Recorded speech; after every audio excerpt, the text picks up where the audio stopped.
Mishimboko Likoni. Rehab Mukami. I'm Caleb Sabot. For the record. Kimani Shoma. Then he was allowed. For purpose of these proceedings, you'll be referred. So, nominee, introduce yourselves by name, educational background, work experience, and your key competences that make you believe you are suitable for the appointment to which you have been proposed in under 5 minutes. Thank you very much, Mr. Speaker and honorable members of this committee. My name is Salim Mvurya Mgala. I have a master's degree. I also have a bachelor's degree from Egerton University. I also did my KCSE at Mpeketoni Secondary School and primary school at Mvurya Primary School. Mpeketoni in Lamu. Yes, Mpeketoni in Lamu.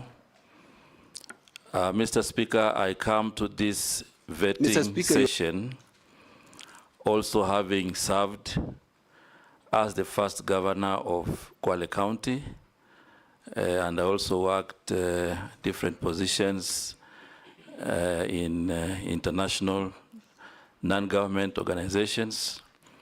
I also come to this vetting committee as the immediate former cabinet secretary, mining, blue economy, and maritime affairs. I come to this committee, Mr. Speaker, having served the public for over 10 years.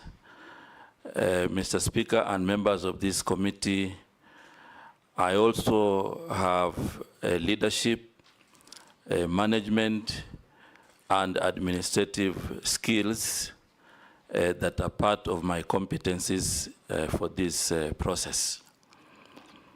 I come to this vetting committee also with a formidable track record of performance in different spheres of the public, having transformed the county of Kwale socially, politically, and economically, and also having provided leadership in key reforms in the Ministry of Mining, Blue Economy, and Maritime Affairs. There are quite a number of details, but because of time, I want to present myself before this committee and before Kenyans as a candidate, as a nominee who has the formidable requisite experience to manage the affairs of the Ministry of Investment, Trade, and Industry. Thank you very much, Mr. Chairman. Thank you. I'll invite the Deputy Speaker to ask the first question. Honorable Mvurya, I will ask you questions, one relating to where you're coming from, so we know how well you performed from your previous Ministry of Mining and Blue Economy, and then to the ministry that you're going to. First, I'll start. I would like you to tell us about the key deliverables that can be attributed to your tenure when you were the CS for Blue Economy, Maritime, and so on. You know, taking into account some of the issues that are raised, in 2023, there was unexplained deaths of cage farmers in Lake Victoria. You know, what did you do about that? There was also, when you came into office, there had been a report in 2019, the performance audit report on monitoring of mining operations by the State Department of Mining. And an act of parliament, the Mining Act, had been passed when you came into office. So Kenya said that, the report said that currently only 1% of our GDP is attributable to mining, yet it should be as high as 10%. And another thing that was raised in that report is that we've had mines that have not been restored, which has become areas of criminal activity. There's also been deaths around unlicensed and properly regulated mines. So how did you work when you joined office to enhance the sector's oversight, improve licensing conditions, and to ensure that we have responsible mining practices?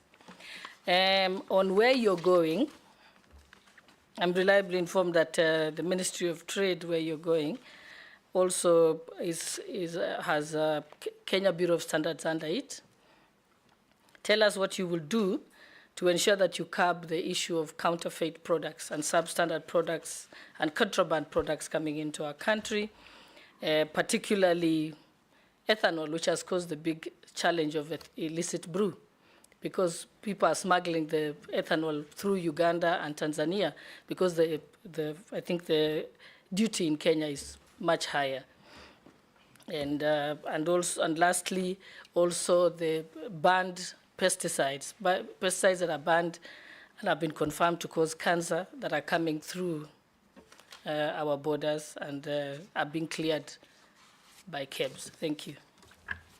Nominee, you can answer those. Thank you very much, Honorable Chair and Honorable Gladys, for the questions that you put before me. First of all, when I reported and assumed office at the Ministry of Mining, Blue Economy, and Maritime Affairs, this was a very new ministry. The three topics have been there before: mining, fisheries, blue economy, but in terms of having it as a ministry, that was the first time. So I did provide leadership in carrying out key reforms to ensure that that ministry can achieve the mandate and also can make a contribution in the economy of our country. And the first reform that we carried out was the reform around licensing. Before the reforms, licensing was very haphazard, and therefore what has happened now is that we have now an organized licensing system where investors apply through the online cadastre, and then we have structures that review and recommend licensing. And even as I left office, the process of licensing is up to date, and it is now working according to procedure. As a result of that, the moratorium was lifted in October last year, and licenses over 1,200 are now getting processed without any challenges. The second thing that is key for reforms is the testing and sampling.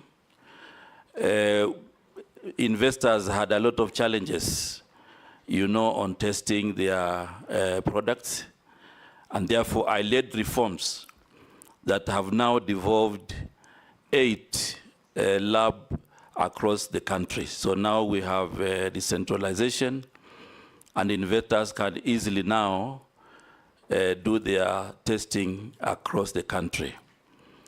There's one more that is still under reform, the Madini House, which I also had committed to the committee at that time, and it is also in good progress.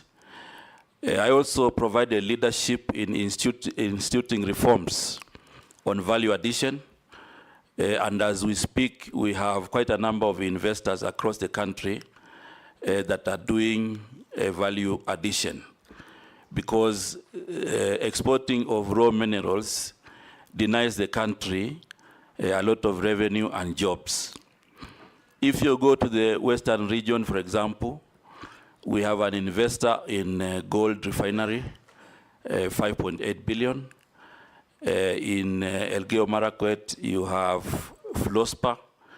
We have an investor, 4.8 billion. In Vihiga, we have an investor, 2.5 billion. And we had also mapped other areas of the country. Right now, there's an investor who is ready to do 11 billion of iron ore in Taita Taveta. That will also benefit Tharaka in an area called Kithiori and part of Kitui. You know, so that bringing on board of investors is part of my achievement in the ministry. And we also organized the artisanal mining individuals into cooperative societies. Now we have about 300 cooperative societies that are ready for licensing across the country. I provided leadership in gazetting 29 artisanal mining committees that will be giving permits on the ground so that people do not have to travel away from where they are. We took the issue of illegal mining very seriously and safety, and proposed measures to have a mining police unit that is responsible for some of the issues. So I take note of the issues you have raised about the insecurity in some of the mines. So the mining police unit has been very critical in making sure that they work with the county security teams to ensure that some of these issues are being addressed on the ground.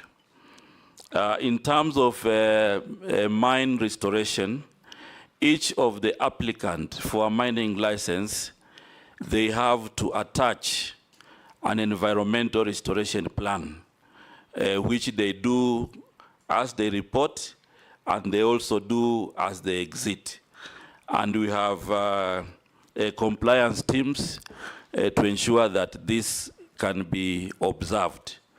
The other thing is that mining was understaffed, and we have quite a number of staff now who have come on the ground, and things are moving on. On blue economy, many people, many Kenyans had not understood the blue economy and fisheries sector, and we instituted reforms also to ensure that we can inspire the economy of the country through blue economy. As a result, we provided mapping in the Indian Ocean and Lake Victoria so that we can allow for lower level value addition units and infrastructure that are going to help fishermen and other stakeholders in the sector. So as a result, we did mapping from all the way Lamu to Kwale, and also from Busia to Migori, and identified areas for basic value addition. As I speak, these value addition points have now been contracted, and they will be helping fishermen to delay sales so that they can fetch good price. On that note, we also provided leadership in ensuring that we reform the beach management units into cooperative societies. Right now, we have around 240 cooperative societies in the fishery sector that are going to be very useful, you know, to engage with the economy in terms of capacity building, but also in terms of engaging and being linked to financial institutions. So right now, the government is now ready to invest 1.4 billion in the coast region for the landing sites, and the government is also ready to invest another 1.5 billion in the lake region, all the way from Mulukoba to Got Kochola in Migori, where those structures have been identified. Since independence, this country has not had an industrial vessel. We licensed the first one, which is going to be providing, you know, avenue for industrial fishing and provide 4 billion every year in terms of income in the Indian Ocean. Our target was to do 3 before the end of the year, but last 2 weeks we gave license to 1 vessel, and more are coming to ensure that we are able to inspire the potential in the blue economy sector. So, Mr. Speaker, this topic is very lucrative, but I also want to add that Kenya is now a highly respected maritime country. Because when we went to London last year and the campaign, Kenya was elected category C as a maritime country. And as a result of that profile, I continue to provide leadership to ensure that we are able to upgrade our institutions to fit the new profile. As a result of that, we have a pending draft bill for Bandari Maritime Academy to be a full institution. And part of the upgrade is to construct a survival and training center, which will cost the government of Kenya 2.4 billion, basically to ensure that we enhance our capacity building on maritime affairs. Okay, I think, Honorable Mvurya, I think I'm satisfied now, but I think it confirms what the President said, that you had very poor communication, because you've done great things, but no Kenyan knows about it. I am from the Flospa area. I didn't even know that you have an investor for it. So maybe you can use an opportunity to tell my people in Elgeyo Marakwet what exactly you're doing with Flospa before you go to your next answer. Thank you very much, Honorable Gladys. And I think maybe we missed out, but the members of parliament from that region and the leadership, we were together when we were introducing the investor. But because of this session, I'm sure now we have created awareness across the board to tell everybody that now we have an investor in Elgeyo. Before we go to the next, Salim, the licensed industrial vessel in our ocean waters, is it Kenyans or foreigners? It is a foreign-owned, but also we'll have Kenyans who also partner in that vessel. What percent local content? The local content, okay, we haven't signed the agreement yet. I think that was part of the negotiation, but we are looking at between 15 to 30% Kenyan. The law provides 40. That was the initial negotiation, and the negotiations have not been closed, so I'm sure anyway, now my colleagues will take over and move. We'll ask whoever will be taking over. Exactly. Majority Leader? Thank you, Honorable Speaker. Honorable Speaker. Remember, strictly one question each. Honorable Speaker, CS nominee, EAC, the East African Trade Community, trade negotiations. Kenya is viewed as a very weak negotiator, especially for her local protection of her local industries and local farmers. And I would want to hear what you intend to do, should you be confirmed in this ministry, to be a good negotiator for Kenyan industries and more so farmers. Yesterday, the Honorable Mule here, or the day before, was speaking about tomato farmers, onion farmers, potato farmers, egg farmers, poultry keepers in the country not being able to sell their produce locally because of the proliferation of cheaper products coming from the East African community countries. And largely because of the East African Treaty, we cannot use tariff barriers, but the non-tariff barriers, which are supposed to be negotiated by the ministry, I'm told we've been very weak on that. What would you do to do that? And also on the policy of import substitution. We had very many good proposals, and I agree with the Deputy Speaker that you clearly failed in communication, because all the good things you've spoken about in your ministry of former Ministry of Mining, as you say, you engage with the Elgeyo Marakwet leadership. The Deputy Speaker was born there, but she represents the people of Singishu. Next door, she didn't know, because you engage with the local leadership. But that is an investment for Kenya, not for Elgeyo Marakwet County. And therefore, I want to put it to you, and you will tell us whether you actually did fail in communication. And if you failed in your previous ministry in communication, what would you say to convince Kenyans and us that you will not fail in communicating what you are doing for our country in the new ministry should you be approved? And I'm saying that, moving on to what I was speaking about, import substitution, our local manufacturing sector, because of a failure of communication in government, our local manufacturers had very good propositions or provisions in the finance bill that was lost, as we have been told, out of poor communication by government.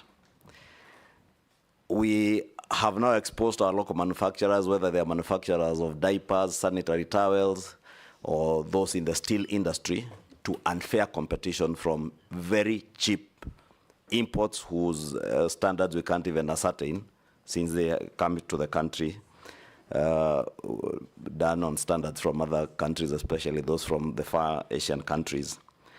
What will you do as a new minister to ensure that we at least save the good provisions that were there in the finance bill touching on local manufacturing industry, to protect our manufacturing industry now, as since the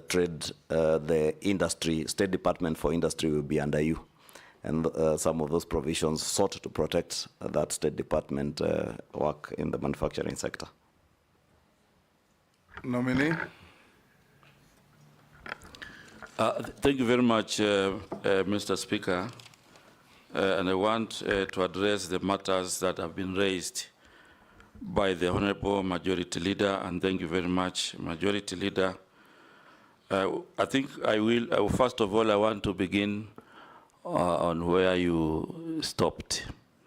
On the issue of communication, I must say that we did all the best to communicate this through the media and through any other forms. However, going forward, it is a matter that we will be able to strengthen to ensure that there is communication. And communication here... you know, there is the mainstream media, yes, which we used to call mainstream media, which is the TV stations and the newspapers. But today, the alternative media, which is social media, is now the mainstream media. Yes, exactly. So you've got to change your thinking, who's alternative and who's the mainstream. Yeah, that is one of the areas that we will, going forward, I think as government, we will be able to use those mom and channels daughter of communication to ensure that we get everybody on board. On the matter of local manufacturing and the industry in general, that Honorable Member alluded to the fact that there were good things in the finance bill which were meant to revamp, you know, some of the local manufacturers. One of the key areas that we will strengthen, or I will provide leadership in strengthening, is to make sure that we bring as many stakeholders as possible. For example, the Kenya Association of Manufacturers, KEPSA, the Kenya National Chamber of Commerce and Industry, and many other stakeholders, to make sure that as much as possible they participate. And also using some of the corporations and sagas in the ministry. Chair, on a point of order, maybe the nominee did not get my question right, because those are the processes you are describing. Yeah. I was asking, should you get nominated? Yes. And you find, for instance, the provision to levy excise duty on sanitary pads that are fully finished products from, for instance, China, was in an endeavor to actualize the import substitution policy, yeah, to support local manufacturers. That particular provision was lost in the finance bill.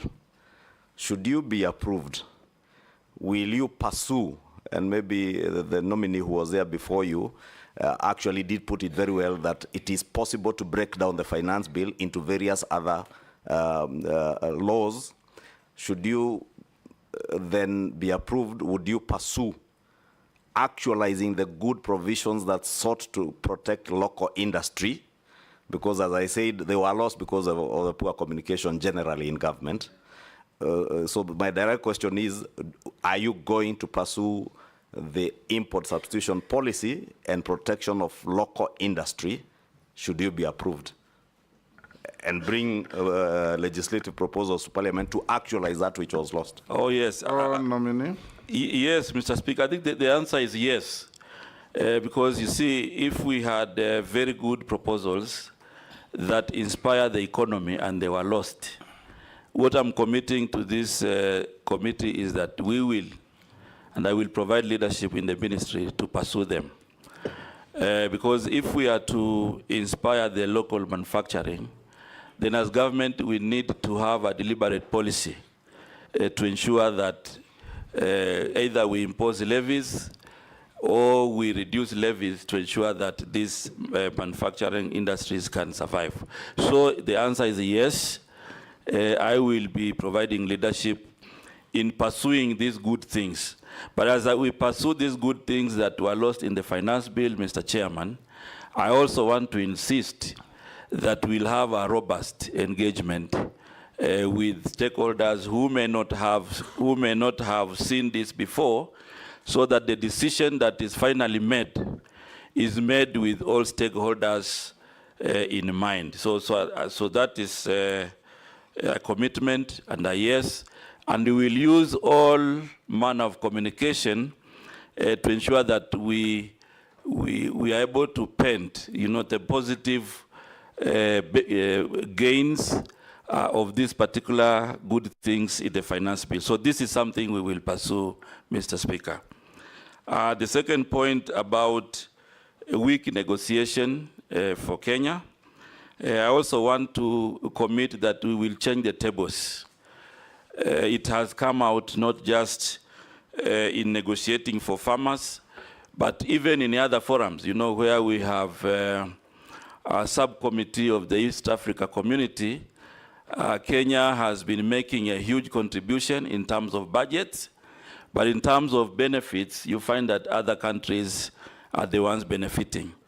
So this is an area I also want to commit that I will move in to ensure that we protect the national interest. And on this one, we make sure that we have parameters before negotiation, and we evaluate our negotiation so that we are able to benefit our people.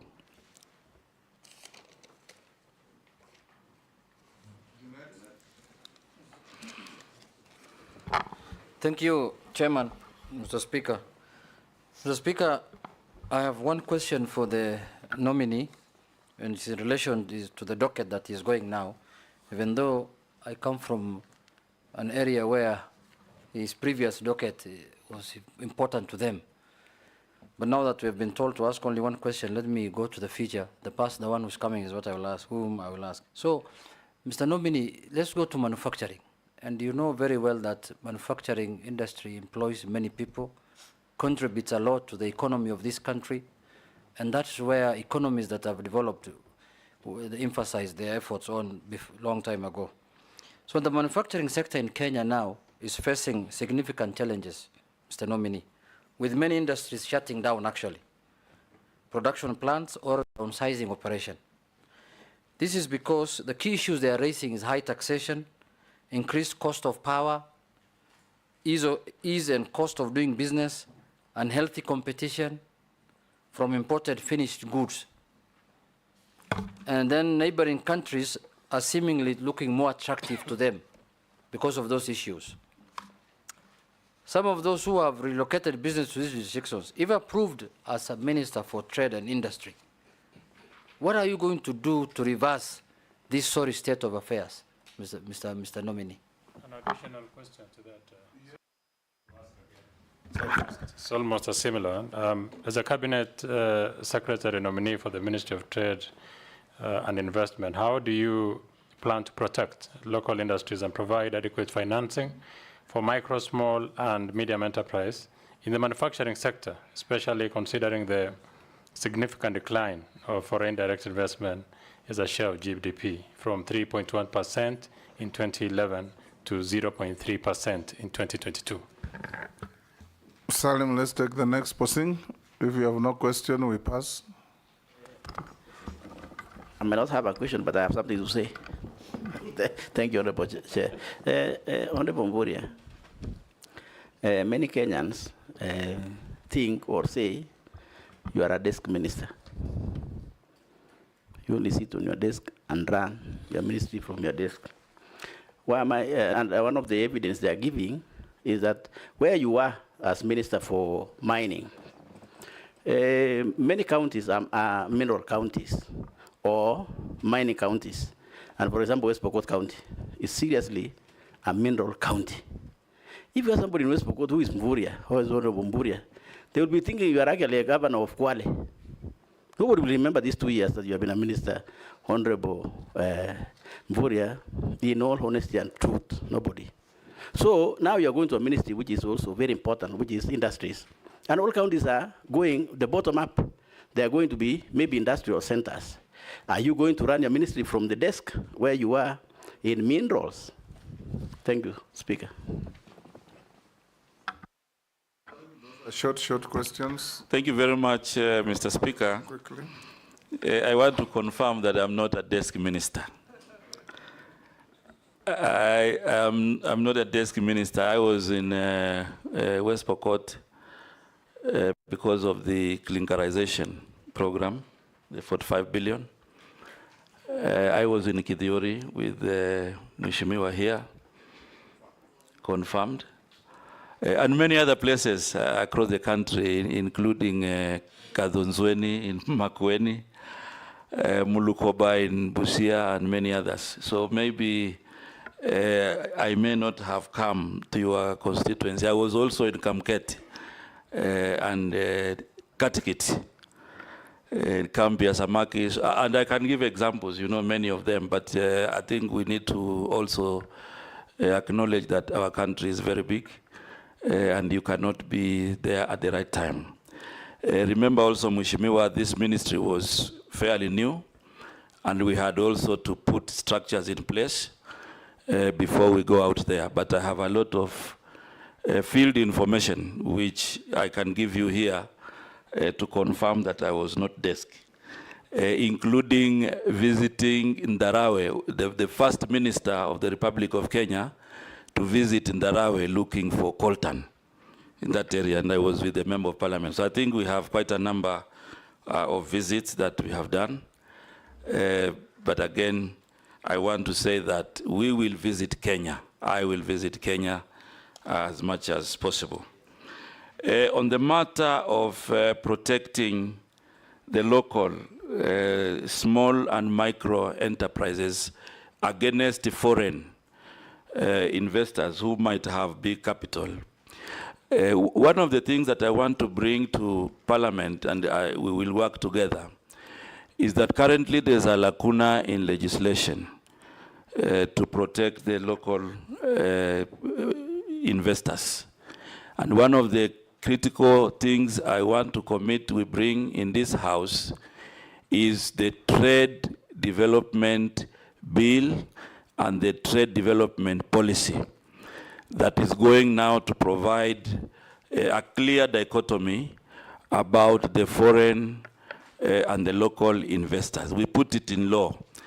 I know even previously there was a case of China Square which was handled, but I want to bring it to this House that we have a lacuna in law, and the first thing we will do together is to ensure that we review the Trade Development Bill, we review the policy to ensure that we have inclusion of this kind of protection, so that we don't just do protection as a matter of impasse, but as a matter of policy and law.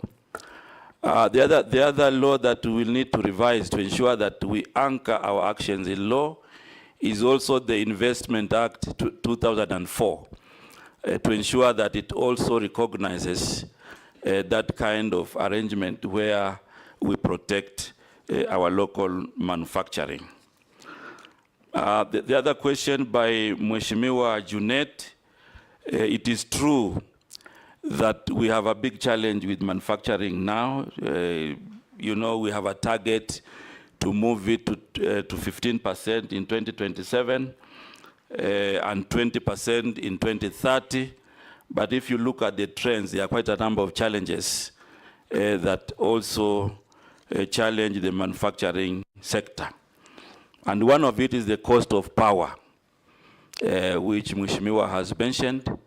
And the cost of power is something that we can also do negotiation with our colleagues in the Ministry of Energy so that we see the kind of tariffs that will be encouraging manufacturing and the kind of tariffs that do not encourage, we review them so that we provide an enabling environment for manufacturing. That also goes with also the taxation.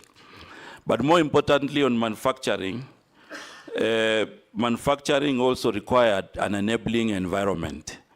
And currently what is happening is that manufacturers would want a plug and play arrangement.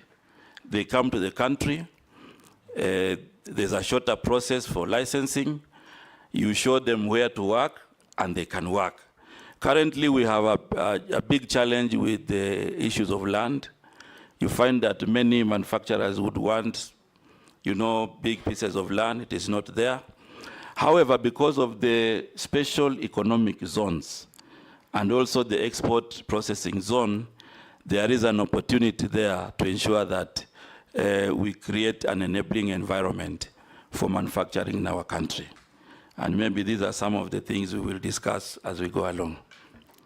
Speaker, maybe you could add one from Kenyan who is asking about those special economic zones, CS, that nominee that you have mentioned. A number of these special economic zones now are being seen as havens for tax evasion. And a number of people who are in those special economic zones are importing products apparently for use in the SEZs, but they dump them in the domestic economy. What are you going to do to stem, the Kenyan is asking, what will you do to stem the abuse of the SEZs as tax evasion havens? The action that I will take as the Minister for Trade is to ensure that all the manufacturers pay tax. So we'll use the institutions in the ministry to make sure that we enforce compliance. Because if they evade to pay tax, then it defeats the entire purpose of having them as a priority in the special economic zone. So we'll ensure that we use all the institutions available to make sure that they comply in paying tax in our country. Because we cannot give all the advantages and then they don't pay tax. That one is not going to be accepted. Yes, Gikaria. Thank you, Chairman. Maybe just to reiterate what the majority leader was talking about communication. I think it is important for the nominee to understand the importance of communication or passing the government information to the public. I have been in a committee where we were oversighting the nominee, and it has always been an issue. But all that not without the question that I want to ask the nominee is on matters to do with substandard, counterfeit, contraband products that find their way in the market. And what happens, which is the worst part, is that hustlers, a local mwananchi who hustles, goes to the bank, gets a loan of around 100,000 to buy goods that he doesn't know whether they are counterfeit or contraband, and that is why the police land all the time. Yet, these things are supposed to be stopped at the point of entry. In your tenure in this ministry, what are you going to do to try and save these Kenyans the agony of losing all their businesses to the police? In fact, that would have been stopped at the point of entry. So what policy measures are you going to put in place to protect these Kenyans by stopping these counterfeits at that entry point? Thank you, Chairman. Thank you, Chairman. Very quickly, I think it would be important if this committee finds you suitable to hold that position and you're passed or approved by the National Assembly, to have a candid conversation and a sit down with the manufacturers. And not just the normal conference, but have a conversation with them on what the issues are. Because we've left it to ourselves to decide it is the taxes, others think it is owned electricity. by the son of other a things. prominent Let us hear from them what their real issues are as you come up with the policies. Because if it's about taxes, others think that some manufacturers are favored. When we see exempts, we can almost tell which manufacturer is being favored. And so we want all manufacturers to feel that the country and you and the nation is actually serving them. But quickly to my question, direct question, what measures will you take to harness the entrepreneurial skills of our young people who have a strong focus on digital technology? We keep telling our graduates they are no longer, we don't have enough formal jobs. They should get into entrepreneurship, businesses. But what are we doing, or what will you do to see to it that we harness it and not just telling them there are no white-collar jobs?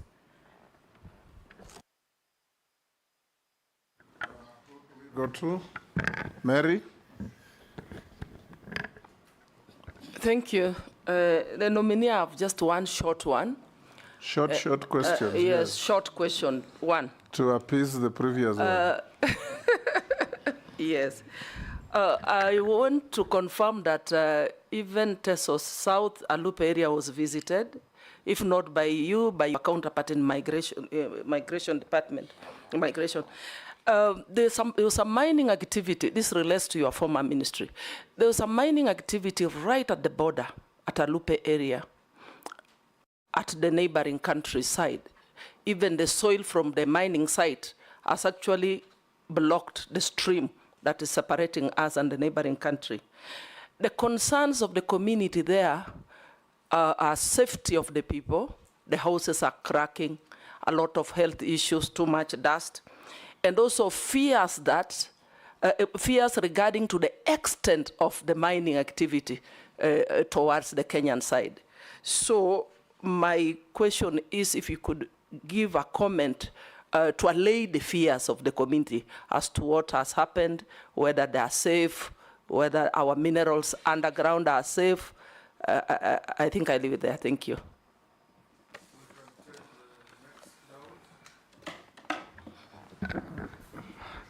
Thank you, Mr. Speaker. To the nominee, Honorable Mvurya. How are you going to, everybody is talking about industries and the big people. How are you going to talk about assisting the small person who is on the street in terms of regulations, in terms of markets for them, small places where they can do business, and regulations and licenses? Because you see, the licensing, I know it is in the county governments, but how are you going to look for them for the markets, export of produce, and the MTF, I think, third term, medium term, was done up to 2022. Are you looking at doing the medium term 4 while you are if you are chosen for this ministry? Nominee, you can answer those from Gikaria, Naisula, Mary, and Dawood. The short questions. Yeah, thank you very much, Mr. Speaker, Honorable Rahim. First of all, most of the trade issues around small and medium enterprises are devolved. And therefore, the action that I will do in the ministry is first of all to ensure that we develop a cordial relations with the county government. Right now, there are 37 county aggregation and industrial parks, and these are meant to provide an avenue for small level traders to have a place where they can aggregate, to have a place where they can have the first line of value addition. So this particular model that we are working with the county governments is meant to inspire the local economy. So we will be able to work together to ensure that these CAIPs then become practical, formidable places for value addition, for businesses, and to inspire private investment. And not just the CAIPs, we also have a cluster, of aggregation centers that will also be very useful to aggregate their products and they can prepare for the market. What we'll also do at the national level is to support the county governments with the quality checks.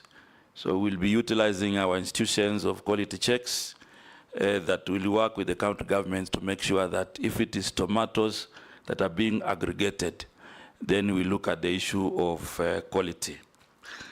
The other issue that Honorable Mary has raised about mining in Alupe, I want to confirm that we have mining activities in our neighboring countries in Uganda, mining of gold in that region. And the investor from across the border has been mining underground, entering into Kenya. And these are issues that we took up with our colleagues in Interior, and the Interior, and together with the Minister of Mining, closed the mine, and it is monitoring those activities. We also scaled up this as a border issue that is also going to attract discussions between Kenya and Uganda to ensure that we don't infringe each other's space. The other issue that Mheshimiwa Naisula has raised about harnessing digital technology, especially for young people. The plan is basically to do incubation and mentorship of ideas. So I intend to provide leadership for Kirdi to mentor and to do business incubation for young people. In addition to that, we'll be able to develop an industrialization fund, which is going to help young entrepreneurs to be able now to advance their business ideas. On the matter of counterfeit, first of all, I want to say that the area of counterfeit is an area that we will need to work together with Parliament to make sure that the Counterfeit Authority, has enough regulations, has enough legislation to deal with the counterfeit in our country. In addition to that, we will introduce a counterfeit integrated management system that is going to be introducing efficiency in identifying counterfeit and contraband goods. We'll also work with KEBS to ensure that they also participate in checking the quality of goods. However, most of these counterfeit goods come across the borders, so we'll work with our colleagues in security to ensure that we also create awareness and enforce compliance so that the borders are not used to bring counterfeit goods to our country. Thank you. Yes, George, yes. Honorable George Murugano. Thank you. Thank you very much, Mr. Speaker. Nominee, I think you had started well in the Ministry of Mining, and I confirm because we went with you to Tharaka Nithi, and while there you mentioned Kitui and West Pokot and other counties. And you mentioned that investors are actually coming to invest in the mining sector in the country. I hope you've not lost the address book, because now it does appear that they may have to pass through you as they come to invest. I'll make it to EPZ. The EPZs are created purely to ensure that we exploit our local raw materials for purposes of export. But we are aware that the raw materials that are used in most of these EPZ industries are actually imported. They are brought into the country, they process them, and they then export. And we are told part of that is simple jeans worn by our youngsters in the country. Can you kindly confirm how you would work with especially the Ministry of Agriculture, to ensure that those crops that are supposed to spur investment in the country, like cotton, sunflower, canola, and others, are revived, and we are able to start producing raw materials which would go into EPZ, as a result of which we would be able to export our own produce. Owen? Thank you, Mr. Speaker. Mr. Speaker, I would like to just ask one question. You know, when I joined university to do masters, there was this professor who must have been doing some work on AGOA, the African Growth and Opportunities Act.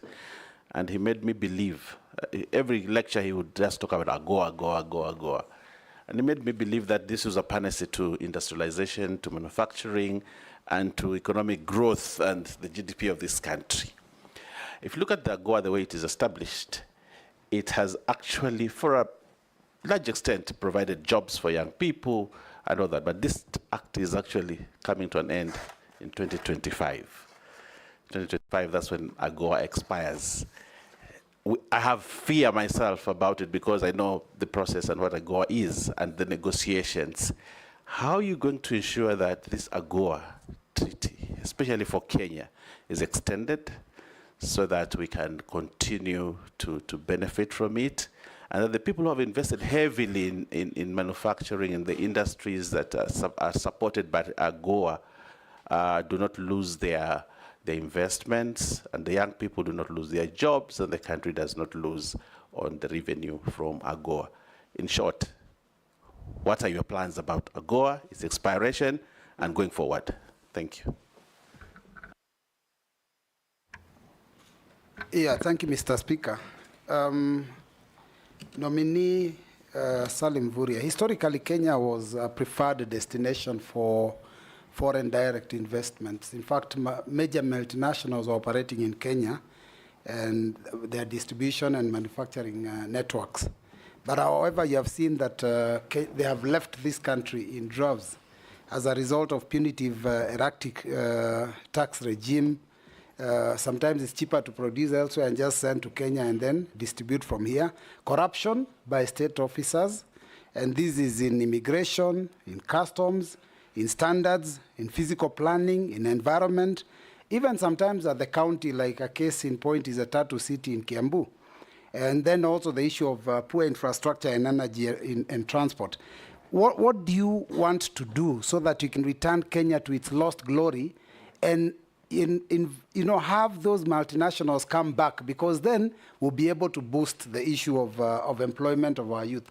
And there's a question that had been sent to the committee, though it wasn't submitted, not in the form of an affidavit as required, but it was a question that I think you need to also answer because an issue of integrity. These people are saying that there have been allegations, accusations, and criticism leveled against you on the matters of corruption with respect to misappropriation of county funds when you served as a governor. There is no details. They are just asking, what is your view on these allegations, and how will you build public trust and demonstrate that you are capable of dealing with stopping graft in that ministry?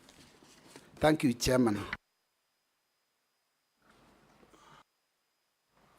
Chair, can I give? Yes, Mule. Thank you, Chair. The nominee, Honorable Mvurya. As you are aware, that Kenya has invested a lot of funds and resources at Konza City for the last almost 10 years. And as a nominee for investment, trade, and industry, to help the government and the young generation to create jobs, what are your views? What is your vision for Konza City to be realized as quickly as possible to create the most needed jobs for the young generation in this country?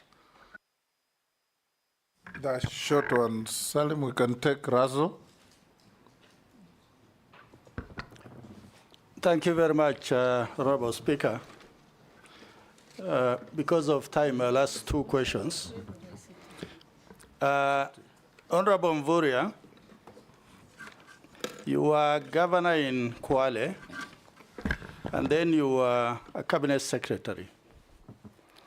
For those of us in parliament, I think a lot of us, we feel that you governors who came to the central government still believe you are managers in counties as opposed to workers in the executive.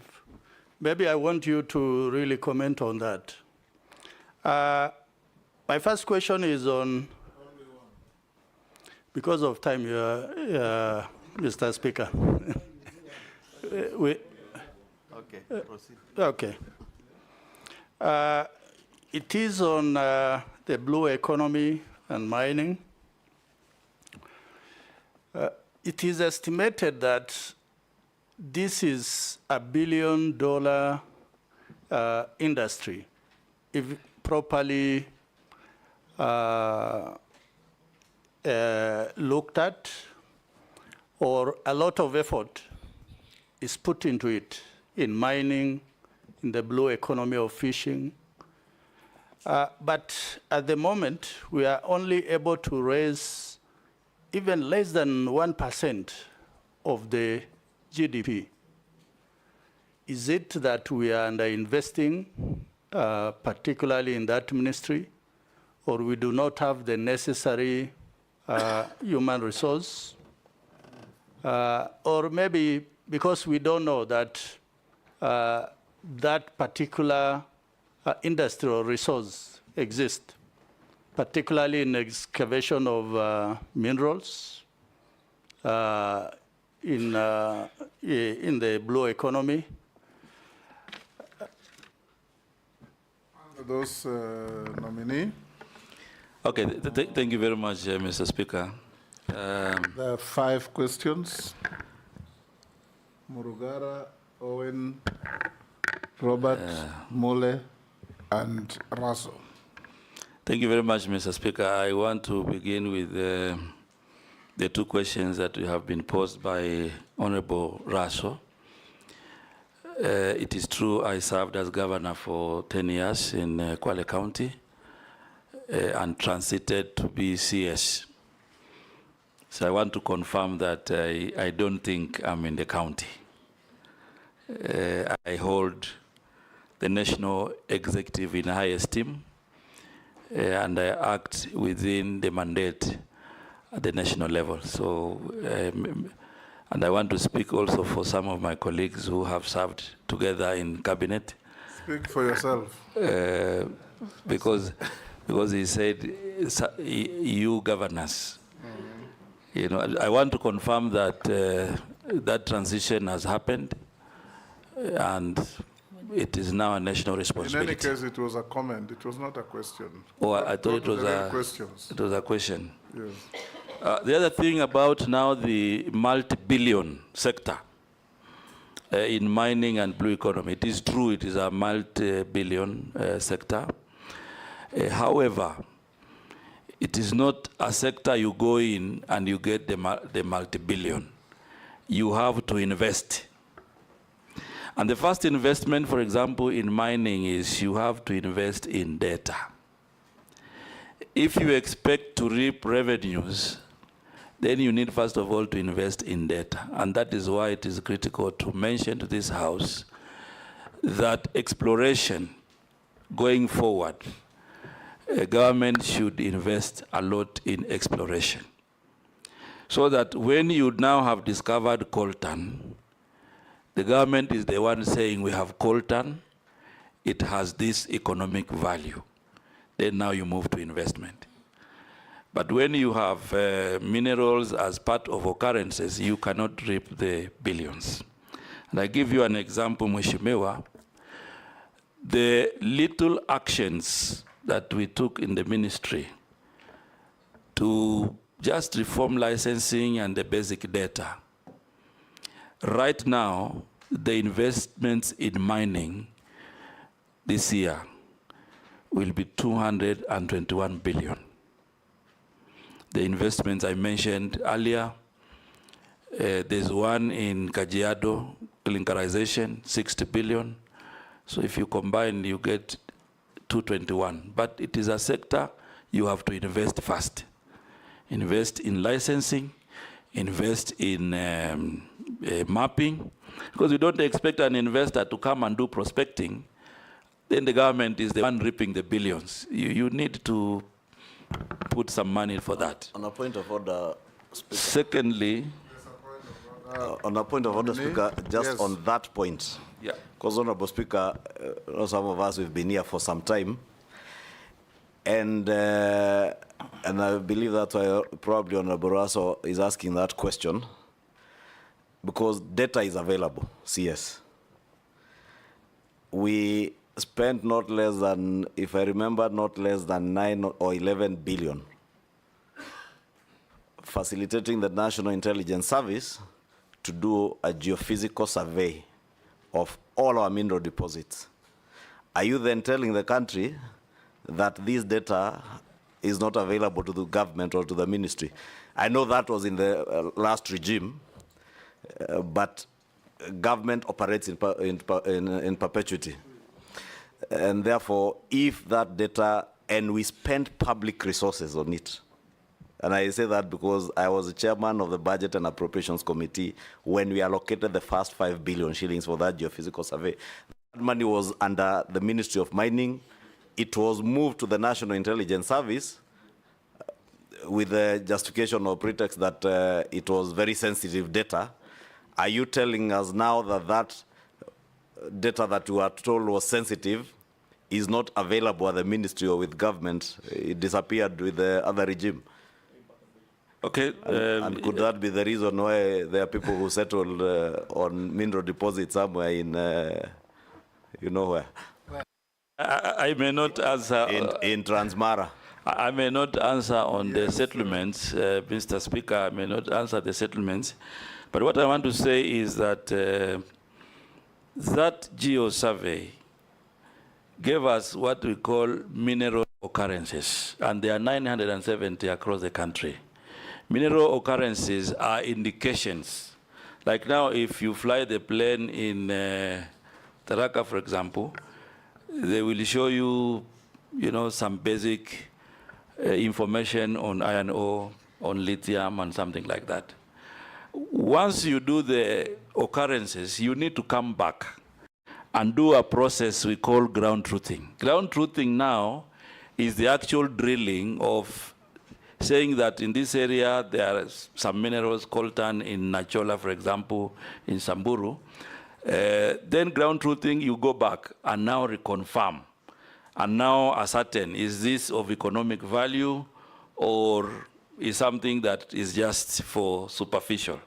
So that is the process that requires another investment. The good thing is that before I left, we have done 24 counties, and I think the technical team is reviewing data. So once you have that information, that is specific. You can now tell an investor, in Kenya, we have coltan in Darawe, in Alale, in West Pokot, of this value. Now, that is the kind of information, Mheshimiwa, that we need to invest in.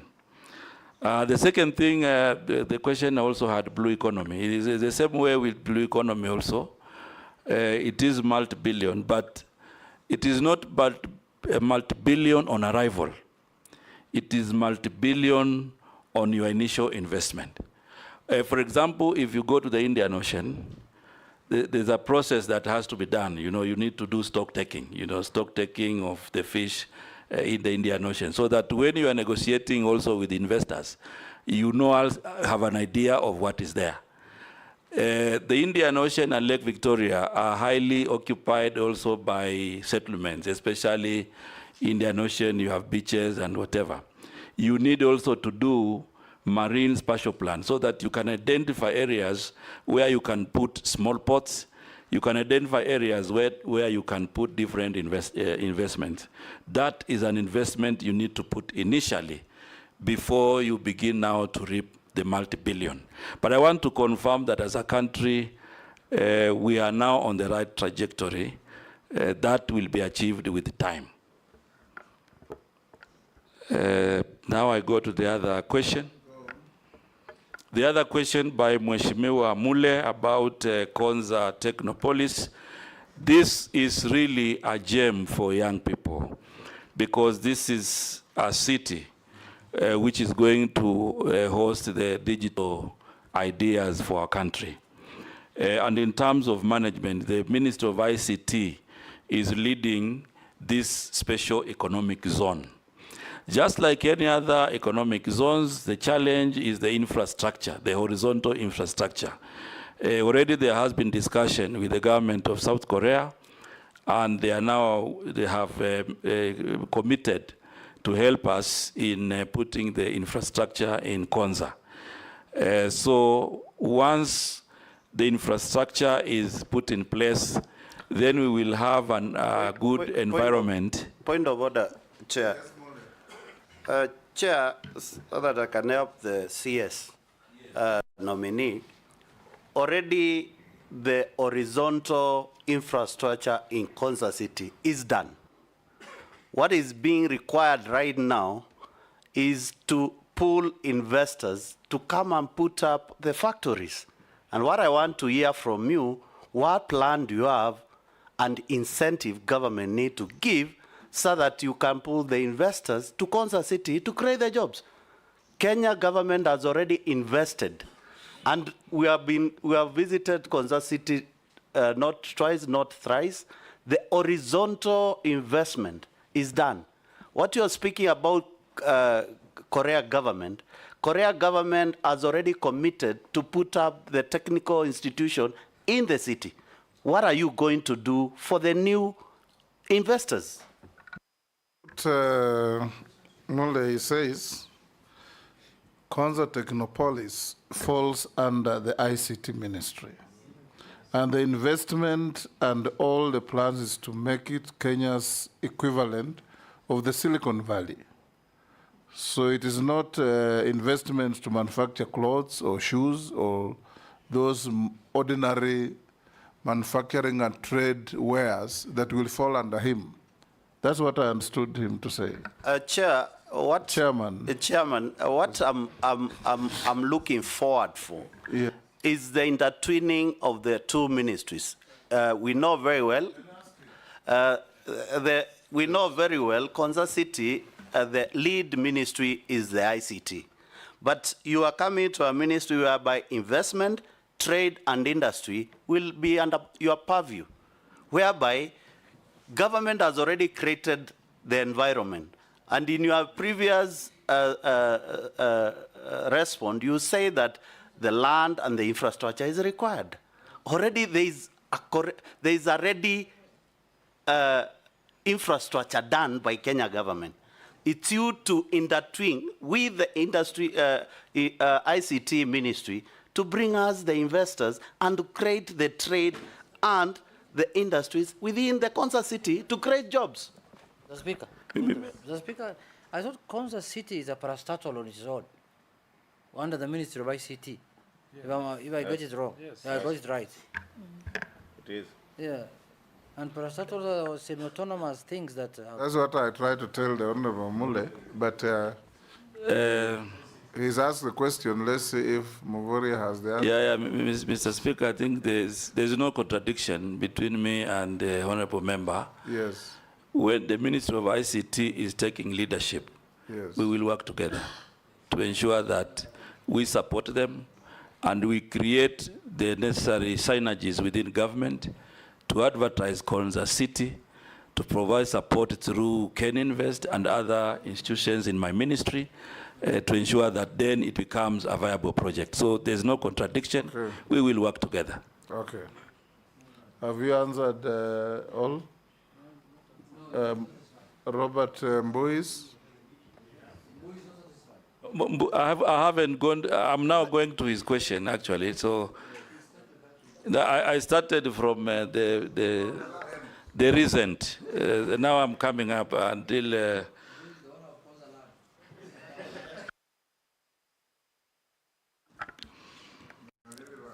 yeah, I think Mheshimiwa Mbui had a number of issues. Some were comments, but I will try to speak to them.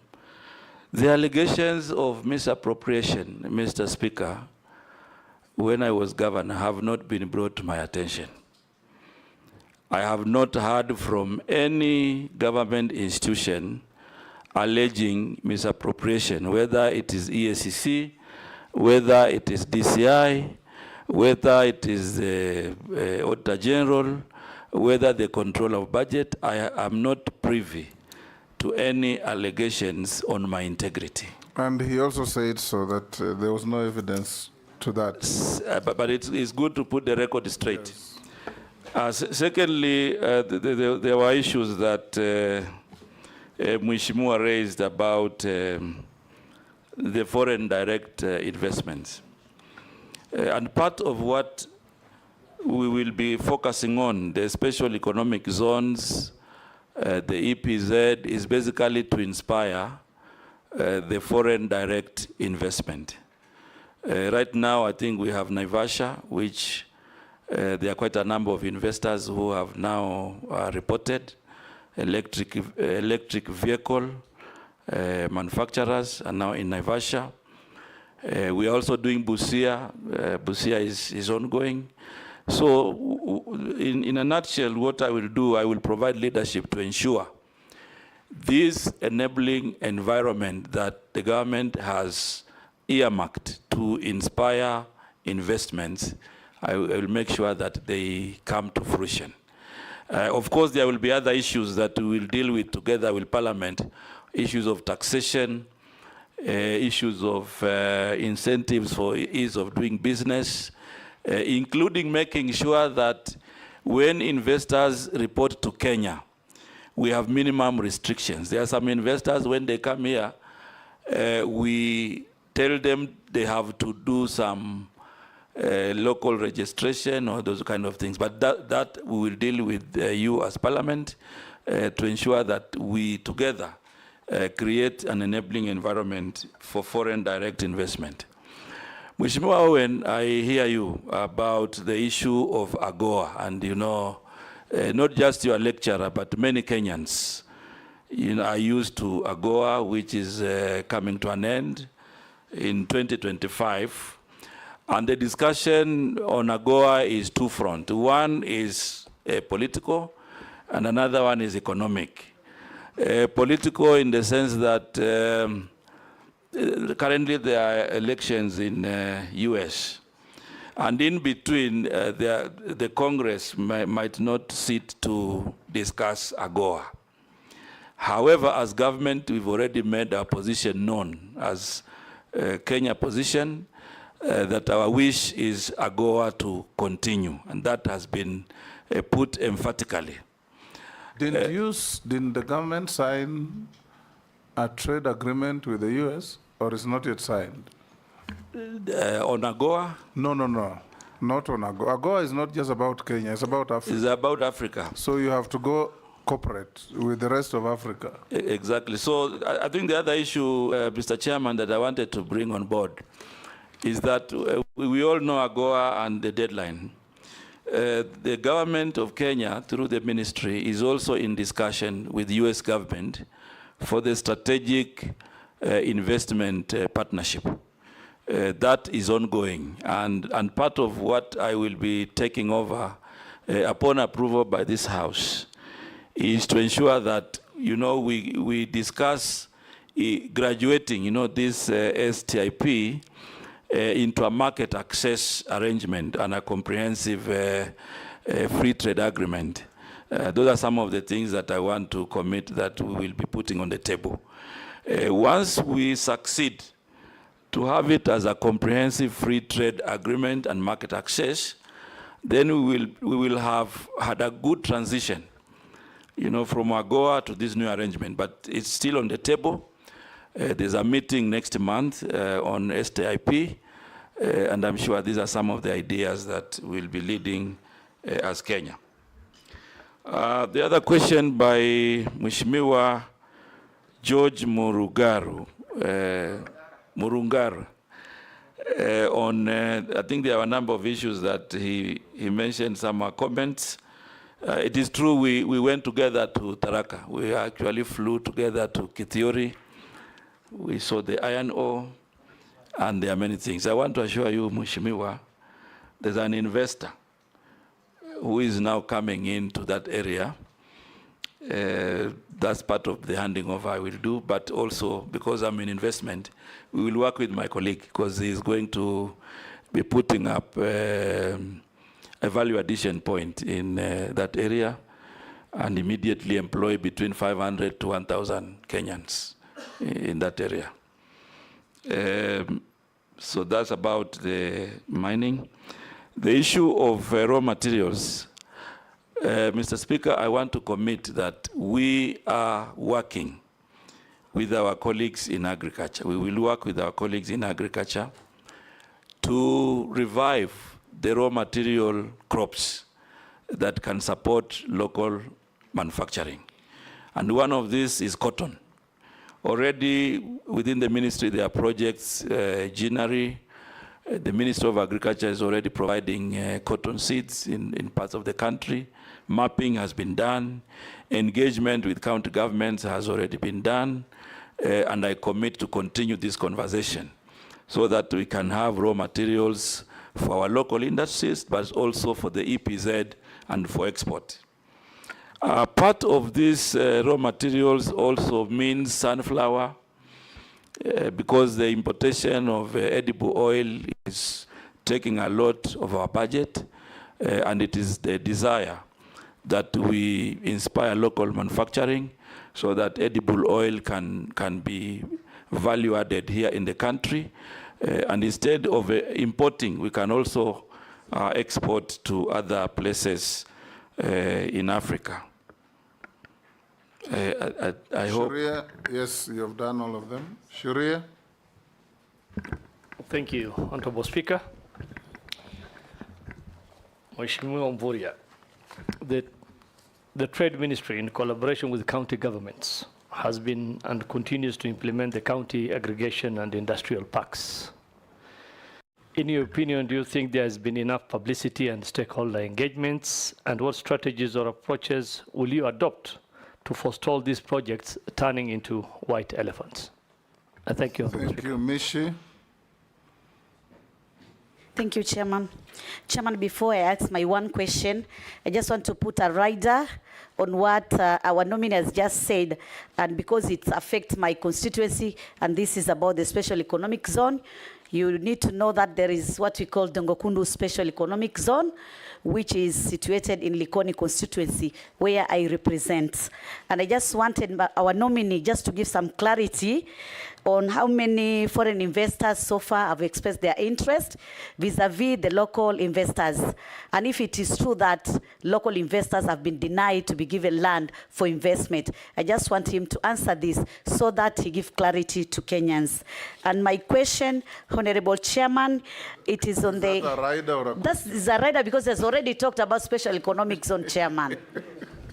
But he didn't mention about Dongokundu Special Economic Zone. That is why I had put that rider. Honorable Chairman, my question, it is on the Kenya Kwanza Manifesto, which was talking about establishment of leather industry clusters, which was to be in Athi River, Narok, Isiolo, and Wajir. I just want to ask our nominee, what specific strategies are you going to employ to ensure that Kenya Kwanza government will realize this agenda? And on the same breath, what policy intervention are you going to employ to help reverse the current unfortunate trend of closure of industries? And also coming up with new industries like coconut, cashew nut, and Bixa, which is grown in where you come, Kwale County. I thank you, Honorable Chairman. Mukami. Honorable Mukami. Honorable Speaker, my question is considering the legal challenges to the Finance Act 2023 and the significant role of small and medium-sized enterprises, SMEs, in Kenya economy, what steps will you take to ensure that new tax regulations are fair and supportive of SME growth, while also addressing the broader goals of economic stability and trade enhancement? Thank you. Caleb. Thank you, Honorable Speaker.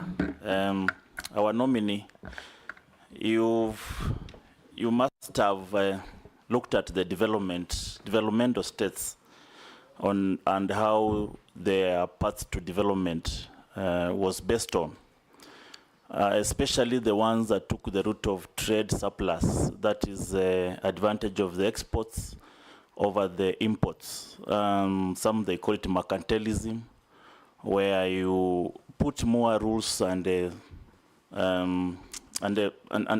standards to make sure that the exports surpasses the imports to develop your nation. It has proven in many, especially the South Asian countries of Taiwan, South Korea, and Japan. This one requires a regime, a set of rules and principles to guide it.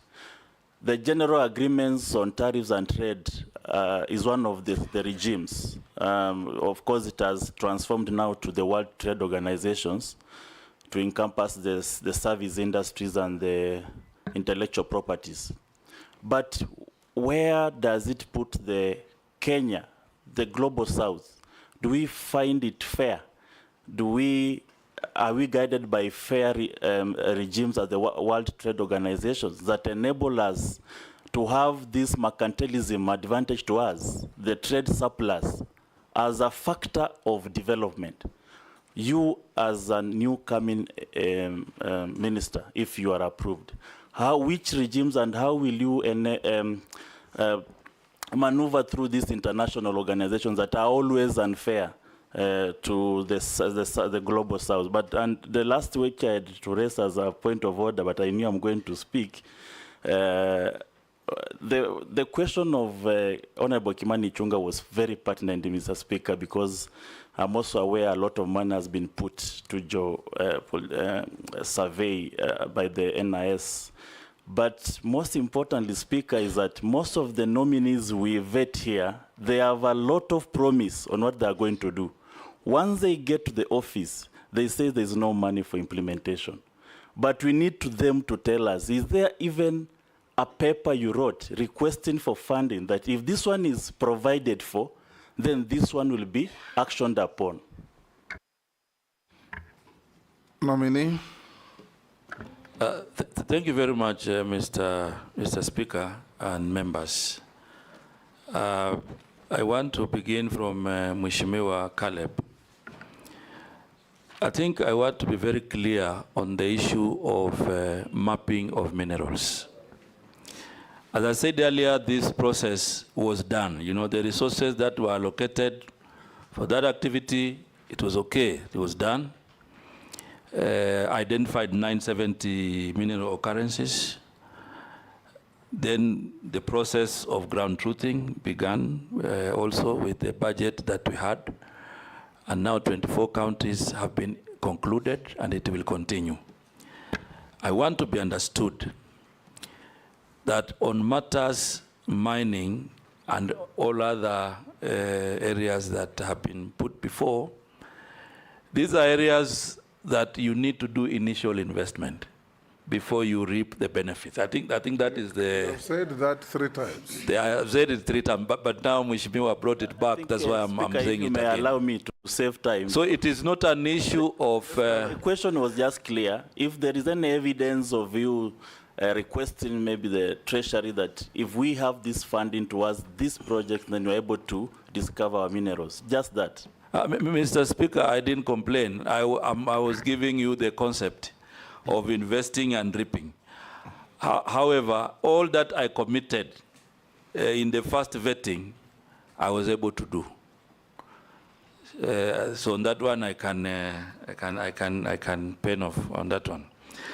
The other issue about World Trade Organization and engagement with Kenya government. The World Trade Organization, in my understanding, is an organization which gives broad policy framework for countries.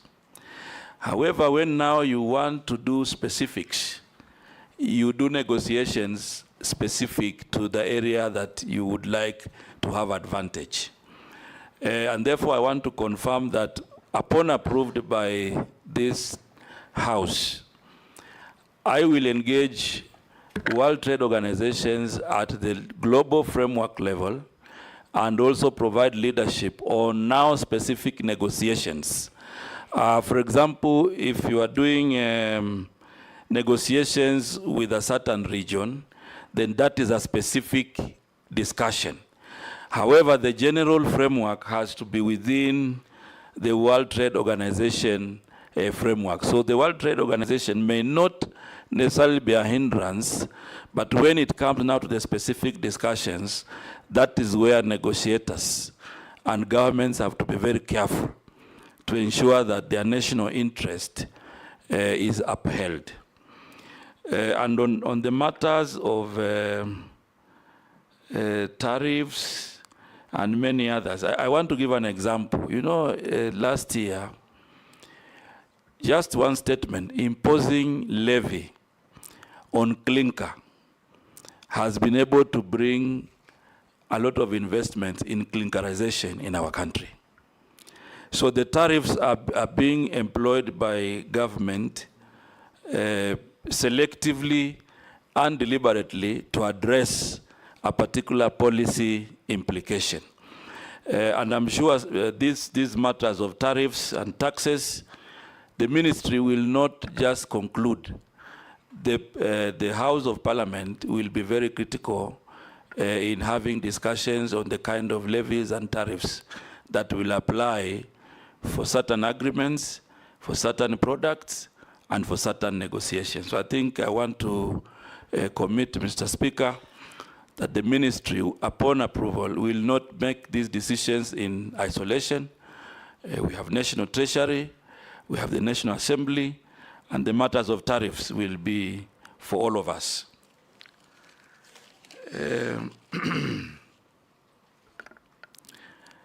The other question that Mheshimiwa Shurie had asked, whether the KIPES will be white elephants. I want to confirm to you, Mheshimiwa, and this House, and Mr. Speaker, that the KIPES will not be white elephants, because if you look at all the counties, they are addressing a particular value chain. And that value chain is so dear to those counties that we cannot afford to drop the ball. So I will use all my skills to ensure that we properly engage.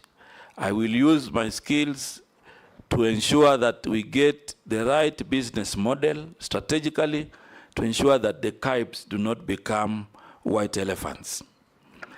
The other question by Mheshimiwa Mishi on Dongo Kundu.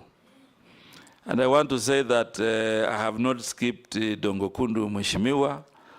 It's a very, very important project for Kenya. And it covers Kwale County and Mombasa County. The current situation with Dongo Kundu is that we are now moving on with the implementation of infrastructure. JICA has come in to support the government of Kenya. And also KPA is providing leadership in this project. We have 1,648 project affected persons who will be compensated. There's 384 acres of land in this area. They will be resettled and properly compensated before the project begins. Currently, there are 72 investors who have expressed interest. Unfortunately, I have not been able to dichotomize whether local or foreign. But I'm sure going forward, we will have a chance to classify them, and then we will see who is foreign, who is local. But the commitment I want to say, Mr. Speaker, is that we will ensure that there's fairness in the allocation of land in Dongo Kundu. On matters leather, it is a very critical value chain in the Kenya Kwanza plan. It is also a critical value chain in MTP4 because Kenya has abundance of leather, and we actually have a target to, get income from leather to the tune of 120 billion every year. What is happening, Mr. Speaker, is that right now we have we will be working on the value chains. And upon approval, there's already Kenani in Athi River, which has been identified, as part of the leather industry that is going to host the value chain there. And therefore, we are on schedule. We know there's Isiolo and many other counties that will participate, and we will work, I will provide leadership to ensure that we work with everybody and all counties involved to revive the leather industry in our country. That also goes for other value chains. I think Mheshimiwa also raised the issues of cashew nuts. And already with Kirdi, we'll provide leadership with Kirdi. There's an open area in Malindi, which is earmarked for cashew nut value addition.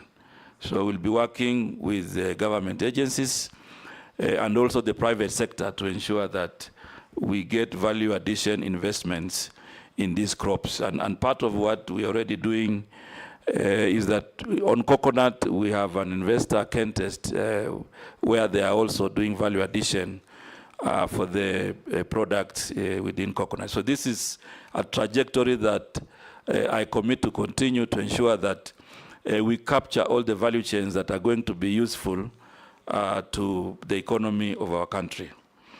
Mheshimiwa Mukami, on the issues of finance bill, I think both the 2023 and the 2024, it's not all lost. There are good things there, and I commit to keep the good things, to engage widely, to ensure that those that will be supporting the micro and small enterprises are also brought forward to support Kenyans. Nominee, a few questions sent in by members of the public. So one, he must be probably from your county. Wish you Allah's blessing. What will you do if approved to invest in digital technology, especially in agribusiness? Another one, why is titanium shutting doors under your watch, with the locals losing jobs? You have taken away mining of titanium from Australians and handed to Americans. Why? Chairman, can I add one? Let me finish, then you add. Okay.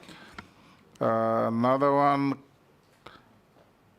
what specific trade and investment policy proposals would you suggest to create jobs and unlock new economic opportunities for ordinary Kenyans, particularly the youth? Kenya has, the next one, Kenya has a vibrant startup ecosystem, but many young entrepreneurs face challenges in accessing funding and support. How will you foster a more supportive environment for startups? And what measures will you introduce to attract investment in tech and innovation? Next, with the rising cost of living, affordability is a major concern for many households. What measures would you recommend to reduce the prices of essential goods and services? And how will you make it easier for local businesses to provide affordable products to the public? The next, small businesses are the backbone of our economy, yet they often struggle with challenges like access to finance and markets. What specific strategies would you propose to support small and medium-sized enterprises, SMEs, and make it easier for them to thrive? The next, with the rapid growth of the digital economy, many Kenyans are looking for ways to leverage technology for businesses and personal growth. What proposals would you recommend to support digital entrepreneurs and ensure that all Kenyans have access to the benefits of e-commerce and digital trade? The last is Kenyans are proud of locally made products and want to see more made in Kenya goods in the market. What initiatives will you pursue to support local manufacturing and encourage the production of high quality Kenyan products? Those are some of the questions from Wananchi who are watching these proceedings that have sent us to ask you. Honorable Speaker, can I ask mine? Yes, yours or Kenyans? Kenyan. Yes. We wanted to train on beans, githeri, dengu, lentils, and bazi. But from the letter, it says it will cost us 120,000 for every product. That is killed. That means per product, per formulation. How are we going to afford that? And yet, we are urging our young Kenyans to start small businesses. Thank you. Razo. Thank you, Speaker. What emerging markets hold the greatest potential for Kenyan exports, and what support is available to help businesses penetrate these markets? Mr. Speaker, one more. Yes, Caleb. How will the nominee for trade ensure there is balance between the government's appetite for tax and the enable environment for investors in the country? This is because reduced taxes is one way of enhancing an enabling environment for trade and wooing investors, ensure predictable tax regime. Okay, go ahead, Salim. Those are Kenyans who are watching you perform here, sending in their questions. Some of them you have been touching on them along the way, but you can answer those that are fresh. Thank you very much, Mr. Speaker, and I want to thank all the Kenyans who are actively watching this vetting, and also for their questions that they have raised to ensure that they get responses. The first issue of digital technology.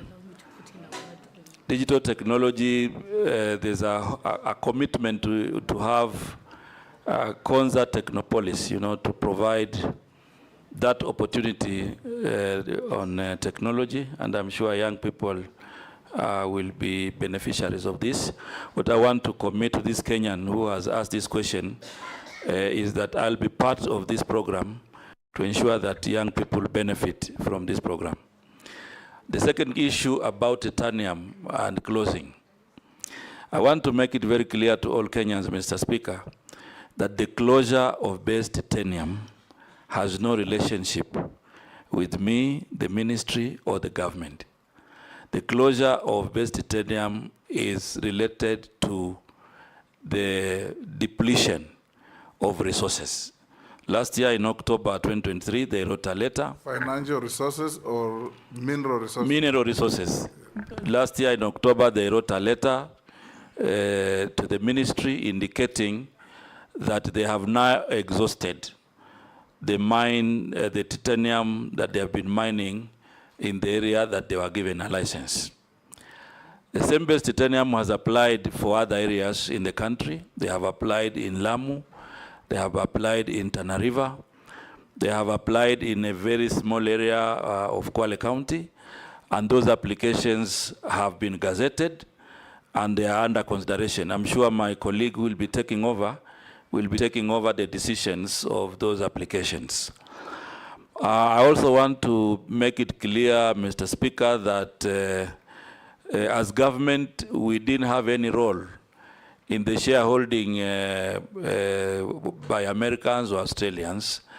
Base Titanium is a private company, and therefore when people buy shares, it is not that I'm the one who has given it to Americans. So I want it to be very clear. But I also want to say that we have a post-mining land use committee, which I did institute, and it is going to discuss with the stakeholders on how the post-mining land is going to be used. And I want to urge this Kenyan who has asked this question to also participate actively in this forum so that they can decide on the post-mining land use. The other question related to issues of trade. As I said earlier, we will work with the Parliament to ensure that we review the trade policy and trade law so that it can be more inclusive to support local investments and have a framework that can also support funding.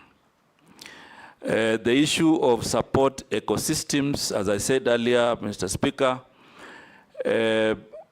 already we will be working under KIRDI to provide mentorship and business incubation.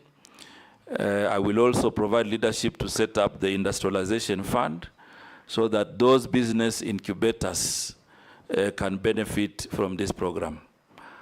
Yes, the cost of living and issues of prices, I think this may not fall squarely on me as the CS when I'm approved by this team here, but it is also Not relating when, to many other. Not when, but if. If approved by this team, Mr. Speaker, the issue of prices and the cost of living, it touches, many aspects of government, and therefore, as multi-agency, we will be working closely to ensure that this is done. However, there's a point of order from Jeanette. However, yes. Okay, carry on. However, there are also some aspects that we can handle as investment, trade, and industry, especially on working with the Ministry of Agriculture, for example, to ensure that we inspire and encourage, production. And when the production is enough and it has surpassed, like now, what we have, then I will provide leadership to ensure that we have a warehousing receipting system, that takes the surplus to the warehouse, and that then we can use it to bring down prices at some point in the year. So we'll be working to make sure that we have that warehouse receipting system to aggregate surplus produce and to make sure that farmers and other business people in that are not captive of cartels. The other issue about SMEs and access to finance and markets, part of the reform that I will propose upon approval is a situation where the big manufacturers work with the small, medium enterprises. We have a situation where manufacturers are the ones transporting their last mile product. We want to bring regulation, we want to bring a policy and a law that allows the small, medium enterprises to be subcontracted, to be able to deliver to the last mile. This is part of the reform that I will be proposing upon approval. Again, on matters of e-commerce, now that we are focusing more on technology, the ministry will also be working on making sure that we strengthen our presence through e-commerce. People can make the advertisements, they can have systems to pay, and all this. So we'll be working with stakeholders and Parliament to ensure that this comes to fruition. The issue of local products in the local market, I think I also agree that as Kenyans, we are very proud when we buy Kenya and build Kenya.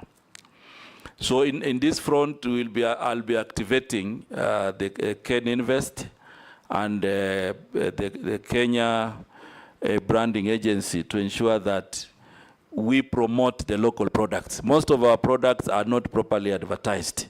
And part of the reform is to ensure that Ken Invest and the Kenya Export Promotion and Branding Agency come to this field so that we can have a lot of advertisement of our local products and of course work on other issues of quality look at our quality laws, whether they are sufficient, and propose amendments where need be. The other question by Mheshimiwa Mukami, which is very specific, it has a very specific cost. Mr. Speaker, I would wish that I give commitment to work with the Mheshimiwa and many others to look at this issue of training at 120,000 per value chain. I'm sure many small business people will not afford this. And this is a commitment that we'll be discussing on how this can be reviewed and how we can strategically position Kirdi to support more Kenyans in the value chains that are being suggested. Mheshimiwa Raso talked about how Kenya is positioning herself on emerging markets. Mr. Chairman, we already have efforts that I wish to continue upon approval by this House. One is that we already have the APA, the Economic Partnership Agreement, with the European Union, which is giving us an opportunity as Kenya to consider a new export market. However, Mheshimiwa Speaker, this APA, or the Economic Partnership Agreement, many investors locally and even producers may not be aware of some of the advantages and opportunities that exist. I want to undertake to ensure that we do a robust dissemination so that people can understand what is duty-free, quota-free, right? Yes, but you know, there are products that have been mentioned there. Like when I read it last, immediately after signing, I realized that there were a lot of things to do with fisheries. So we took it upon the ministry to engage the EU on how we can have specific actions and specific implementation framework on matters related to fisheries and blue economy. And that discussion has gone on. There are many others, you know, that affect different ministries, different agencies. And these are 900-page document, Mr. Speaker. So it requires dissemination positively, especially for those that... You will be the focal point if approved. I've already committed to do that. It will be your duty then to tease out everything and disseminate to action areas. Exactly, I've already committed that, Mr. Speaker. Yes. Secondly, Kenya is also opening new fronts, especially now. I know we have COMESA, we also have SADC, and we have the East Africa Community. East Africa Community is giving us a new market of around 300 million. But that combined, we are also, will also provide leadership in the tripartite free trade agreement discussion so that we can open a new market of 600 million people in North Africa, East Africa, and South Africa. That will also become an advantage. But I think as Africa, we can open more the 1.2 billion population through the AfCFTA, the Africa Free Continental Trade Area, that is going to be useful to open emerging markets. So I think what I want to confirm, Mr. Speaker, is that I'm cognizant that there are new markets, and I'm also committed to continue the conversation to make sure that Kenya takes advantage of these markets for our products, but also for movement of goods and people. Thank you. The last question from Mheshimiwa Caleb was basically asking me how we will be able to balance between appetite for taxation and incentives for production and investment. And I think that is the dichotomy that we will all be working on to ensure that we don't overtax, we don't introduce levies that Kenyans will not be able to pay, but also give incentives that will inspire investment. I want to give an undertaking, Mr. Speaker, that I will be committing to ensure that when we are doing this discussion, of course, it does not just rest with my ministry, but even other ministries, we will be alive to the fact that we cannot overtax Kenyans. And we will continue that trajectory in a manner that to have fair, but also inspiration in our investments. Thank you, Mr. Speaker. Honorable Mvurya, I will be requesting at the end of my explanation that you give us an undertaking that you will do certain things. You have said something very profound. You have said that you got money for geophysical survey, but did not get the corresponding fund for truth, what do you call it? Ground truthing. Yeah. So it beats logic to get one and not get the other. So the challenge here, when I've heard you speak, is that we have a problem with sequencing government projects and programs. For example, Rivertex in Eldoret, investment was put into it, state-of-the-art factory. But unfortunately, you did not promote local growing of cotton first. Therefore, they are importing cotton, so it's not benefiting the locals. On edible oil, there's been a lot of talk about we don't want importation of edible oil. But by now, we should have marshaled all our farmers to grow sunflower, canola, coconut, so that by the time you're bringing the industry to come and make edible oil here in Kenya, we have the raw material. When it comes to rice, again, we want to stop importation of rice, but there is no corresponding program to promote maximizing the growing of rice. So even if we say we are going to be milling our rice in big numbers so as not to import, we haven't done the first things first. Sequencing is a clear problem. On the issue of clinker, we have put levy on clinker, but we did not ensure that we have sufficient clinker deposits in the country and that are already being mined, so that as we put the levy, we ensure that we have enough deposits in the country. That is why the price of cement has hardly changed. So can you confirm that when you become the minister, if we confirm you, of investments, trade and industry, you will ensure that you have a Gantt chart at your desk, a dashboard where you can actually make sure the sequencing is correct for it to make economic logic? Because that seems to be the only problem. Do we have your confirmation, sir? Speaker, on the same, during the finance bill on the sanitary towels, it's the same thing.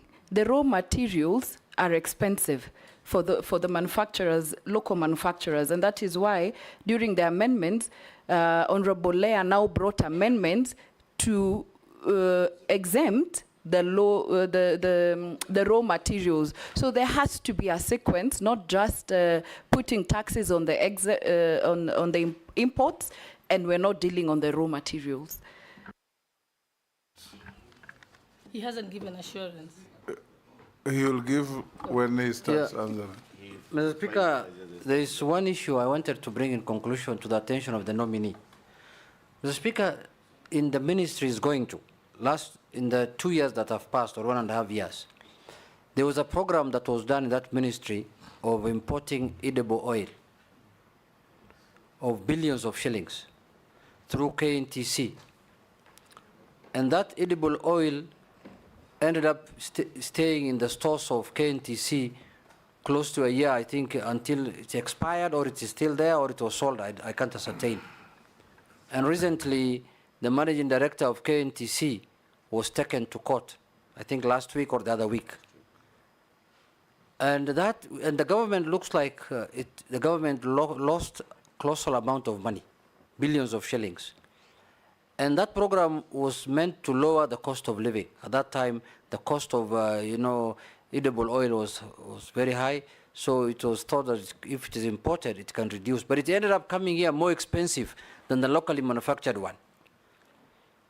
So how do that ghost is waiting for you in that ministry if you are approved by this committee? Are you willing to go into that ministry with that kind of ghost, or what do you think? I'm sure you have done your survey, or how will you handle that matter? Because it's going to wait for you there. And maybe as a supplementary to that one, a quick one, do we still need KNTC as a trader of commodities in the current world free market? Nominee, can you start with the undertaking, then cascade down? Thank you very much, Mr. Speaker. You see the question that Honorable Gladys raised is not a yes and no. I have to say something to affirm. Of course, I will be affirming. We are running out of time, so be very... Yeah, but this is pertinent, Mr. Speaker. If I don't get it right here, I'll be misquoted. Okay. First thing is that the geo-survey and the ground truthing were funded. Geo-survey, then we realized we needed ground truthing. We requested for, not simultaneous, separately. When I went in, I then made the proposal to do ground truthing. It was funded. Some money was removed during supplementary, but as I said earlier, some work has gone on in 24 counties. Secondly, on the issue of river takes and all these others, I want to give an undertaking. Using my project management skills, the sequence will change. I know the sequence also involves other government agencies. My undertaking is that I will provide leadership to ensure that if it is funding, if it is decisions, we do on all steps so that we don't end up where we have ended. I know, right? Thank you. Then I now have an audio-visual evidence of exactly. And I want to, we will be playing it, Mr. Speaker, at some point to see how things are moving. And I know there is an issue with edible oil about the imposition of levy for crude palm oil. It is the current matter for discussion. And as you rightly put it, Madam Mheshimiwa, the levy was not in bad faith. However, it is the sequencing, because the levy was meant to promote the local manufacturers to, at this time, to have worked with farmers, the sunflower farmers and other farmers, to have edible oil value added here in the country. So sequencing, again, has brought a challenge. On that particular matter, I'll be working with the National Treasury, the manufacturers, so that we can see an amicable resolution to that matter, which is very live in public. I'm sure Mheshimiwa Naisula was adding the sequence issue, so I really don't need to respond to. Mr. Speaker, I want to assure this House, even though there are challenges that have happened with the KNTC, upon approval, I will report to the ministry. I have no fears, Mheshimiwa Junet. I will go to the ministry. I'm aware that there are legal proceedings going on with the issues that have been raised. We will allow the legal process to continue. But the action for me upon approval is to now rethink KNTC and see how we can do basic reforms to make it more effective or make other decisions. So, Mheshimiwa Ichung'wah, that is something that I'm also thinking about, seeing the kind of reforms. It is not responding to whether we need it, but when we do an analysis and the reforms, then we will come up with a good decision. Is it under the among the 47 that you pass in cabinet to get rid of? I'm not, I haven't looked at the list, Mr. Speaker, but what I'm saying is whichever way we look at basic reforms to make it more efficient. But my question was CS, because we are here to ascertain your capacity and ability to take over that ministry. In your opinion, under the current liberalized market, KNTC is the old thinking, where you needed the government to trade in commodities to regulate pricing. Do we honestly need KNTC, in your own opinion? In my own opinion, Mr. Speaker,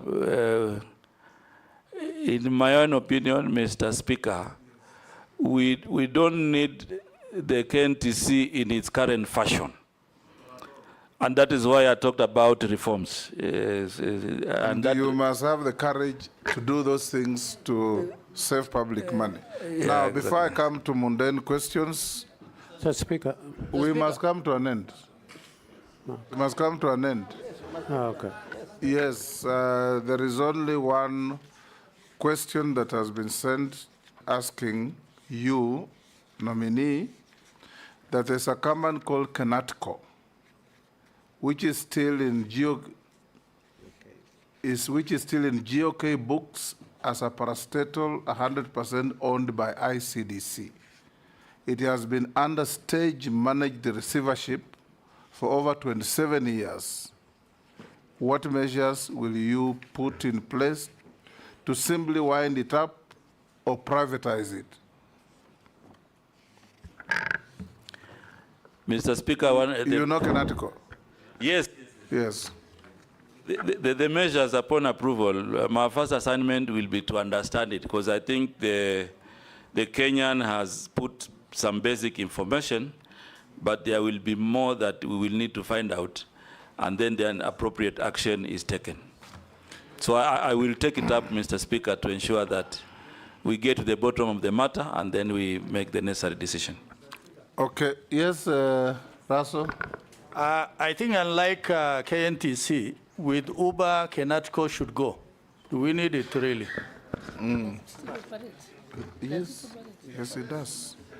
Yes, Salim, and I think we'll direct the Committee on Trade to follow up in case you are approved to account for the 27 years of receivership of this company. 27 years under receivership. That is unacceptable. It is not your fault. Yes, Mr. Speaker. In case we approve you. Yes. Now, Salim, we'll ask you a few mundane questions. Have you been adversely mentioned in any integrity-related report or investigations? No. Apart from the no evidence statement by Robert? No. No. Do you hold any position in any political party? No. What is your net worth? 158 million. 158 million. Yeah. Made up. I have given a breakdown. Yes. Which page? Your assistant is just laughing there. He should be helping us to identify the page, because you should have carried documents. Is that your assistant? Yes. I can't see, because you know now I'm facing you, Mr. Speaker. There's a gentleman who walked in with you. I believe he's your assistant. He's sitting there looking very happy. Yes. Mr. Speaker, it's page 6. The assistant is fired. The MPs have found the page. Yes, MPs have found the page and have done the work of your assistant. Yes, we see what you have. When we last vetted you, what were you worth? 120. 120. Yeah. So you have had a growth of 38 million. Yes. How did it come up? The value of the property, some property were completed, and yeah. Good. Mr. Speaker, point of order. Yes. In his CV, yes, he says he went KCPE in 1779. Those are typos. He's not from the ancient land. That's the more reason why you should fire your assistant. Your assistant. Mr. Speaker, yes. Just, Waziri, from your declaration of wealth, have you benefited from the mortgage scheme as a cabinet secretary? Recently, but it is not concluded yet. Not concluded yet, yeah. So it's not part of this? Yeah. Okay, nominee, we are coming to an end. Make sure you take your documents with you. We have checked with what we have, and we found them correct. We have also found the issues that were sent through memoranda against or for you, 21 of them, you satisfactorily responded. So unless you are lawfully held, you are discharged to go to your other duties. Thank you very much, Mr. Speaker, for this opportunity and members of this committee. This discussion has been very good. It's a good opportunity to engage.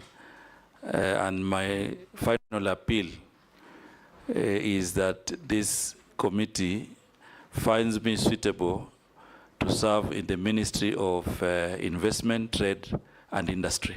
Thank you, Mr. Speaker. Good afternoon. This has been perfect on time. Sergeant, you may escort the nominee.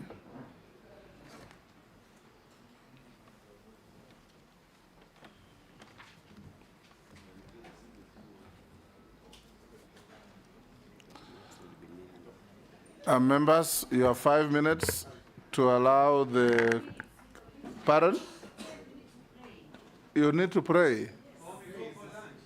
My Muslim friends normally pray for 3 minutes. No lunch. Lunch will come later.